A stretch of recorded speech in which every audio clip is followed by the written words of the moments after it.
Do you know when to stop talking? Sharon Hornell here. Welcome to day 114 of our Supersize Your Business Annual Challenge. What the heck? Let's talk about this today. I am a talker. I'm from a family of talkers, and that is no excuse for not doing this one thing that can help to massively increase our results and not productivity, but that too, our results and the success we have in different areas and aspects of our business. Our topic today is silence, the power of silence, the power of the pause, the power of using and allowing people space to draw their own conclusions, to think about what they want to say, to respond to questions or situations in a way that they choose to versus feeling like they have to jump in or you're going to jump up there, you know what, because you asked them a question they haven't answered yet. Who thinks I might be guilty of that? Sometimes, often. Still too often for my comfort. I am in a program called the 100 right now, and it is a challenge on the school platform to create certain results in our businesses. I'm moving all of my business activities onto the school platform. Why? Super duper simple. I can have everything in one place, and I can create and do and be and have and interact with people in my community how it works best for my current situation and my lifestyle. So it's a great way to reach people, and it's a great place to have people helping one another to create the businesses and the life that they want. So silence. I learned this a long, long time ago, this lesson in a very big way. Somebody, I don't remember what training it was because it was, 50 years ago, probably 50 years ago now, that somebody told me, whoever speaks first in a negotiation, we were talking about salary negotiations because I was out job hunting, loses. And I learned early on that if I said what I wanted to make per hour, this was, back when I was a kid, working at the theater, working at the neighborhood grocery, not neighborhood, but working at our small town grocery store and things like that, loses. It was probably my dad that told me that. It sounds like something that he would have taught me and my sisters early on. And I kept that thought and belief with me throughout the rest of my corporate career. And I'm practicing it again now as I'm offering products and services through my school community to people that I know I can help. What I found with myself, and you might see this in your own behavior and way of approaching it too, is I have some fear around asking for certain things.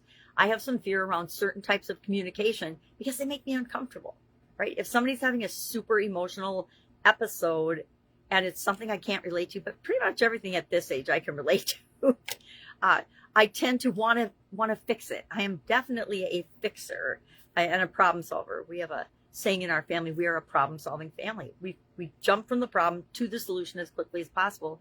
But sometimes people just need to process what's going on with them. It's like when we ask them a question. This doesn't only apply to money-related things, asking for a sale, negotiating a contract with a vendor or service provider. It just plain involves our ability to interact with other human beings and to treat them and give them the space and the respect they need in order to respond. I busted myself doing this yesterday. I was on an online call with one of my mentors, a person I absolutely adore, and we ended up talking over each other like 10 times during this call. And I felt really bad. And I try to blame the technology and the delay, but really, I have to take that into consideration. Take a longer pause, take a breath, count to 5 in my head, not out loud, please, or that really makes people nervous. That would be ridiculous.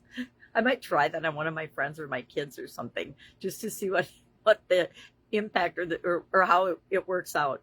Boy, that's kind of mischievous, isn't it? So today, what are we going to do? I could talk about this all day long. I would love to know, do you consider yourself a great user of silence and pausing and timing in your communication? I would not say I am great at that. I would give myself I probably would give myself a 4, even though I'm more likely a 6 or probably a 6. But that just means there's a big room for improvement for me personally. This is one of my improvement areas. It's why communication is part of my life framework. It's because I know it's something that I need to work on all the time for my life. There's some things we know that we can learn and they become a habit and we don't have to even consciously think about them anymore.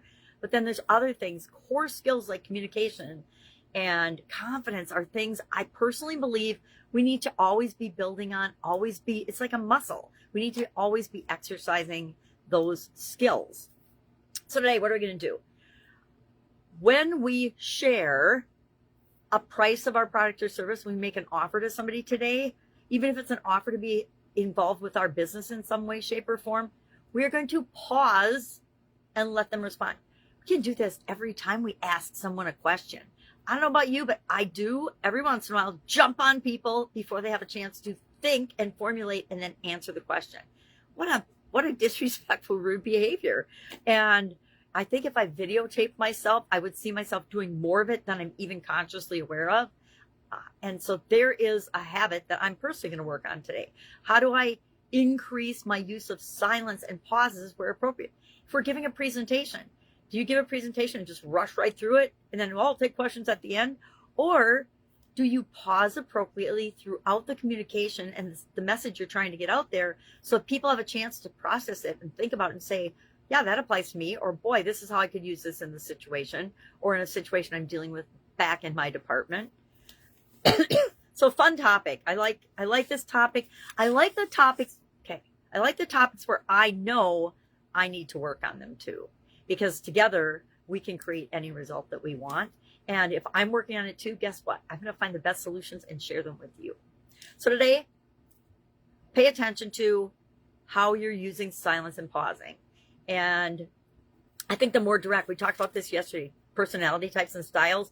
I'm a very direct communicator. And so I think that the more direct we are, if another person is not a direct communicator and they're more subtle or they're more analytical or they're more relationship oriented and relational and how does it make me feel, they have a hard time dealing with those of us that are direct and just want to get to the point and get to the answer right now. So we have to always consider our source and who we're communicating with.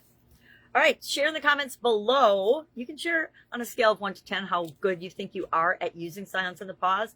10 would be you use it strategically all the time in 95+% of your communications and interactions with human beings or other human beings. 1 would be, oh my God, I never even thought about it. I'm going to have to look at it. How much do I overshare, overtalk, overcompensate for my nervousness about a certain topic or thing? All right, that's it. If I can help you in any way, just ask. Otherwise, go out, make it an amazing day. And I will, of course, see you tomorrow for day 115 already of this year's challenge. Have an awesome day. Bye. Oh, check us out on School, free period community, if you want to have more discussions about this. Bye.